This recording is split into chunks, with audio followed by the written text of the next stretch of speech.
Despois de anos de espera, debido á crise e á falla de investimentos, un feito que provocou que o proxecto estivera paralizado durante un tempo, a remodelación da fachada marítima de Porto do Son será en breve unha realidade. Ou iso é o que agarda o Executivo local, despois de comprobar a disponibilidade da Xunta a poder financialo. Sabedes que a fachada marítima, pois, había un proxecto que estuvera a punto de ser adxudicado, que despois, bueno, por uns motivos ou por outros, derrabouse ese proxecto.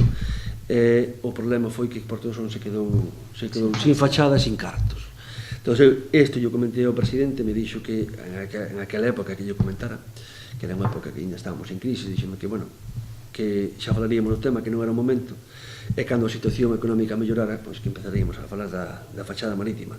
Así foi que empezamos aí máis ou menos un ano, non? María que fóramos unha reunión con el, e nos preguntou el mesmo por esta fachada, e esa chamada que fixo a conselleira do Mar e ao mesmo tempo a conselleira a Portos, pois empezaron a traballar os técnicos nesta hora. O goberno sonense xa remitiu o proxecto a Portos de Galicia para o seu estudo e análise e ver a súa viabilidade. Segundo o alcalde Luís Oujo, a actuación que abarcaría o espazo existente entre o Peirao e a zona do Cruceiro podería estar xa adxudicada a finais deste ano, sempre e cando se cumpran os prazos previstos. Pero teño que revisar Portos, unha vez que o revise os técnicos de Portos e lle den o ok, pois ten que ser publicado no Boletín Oficial Europeo, máis ou menos calculamos que 2 meses.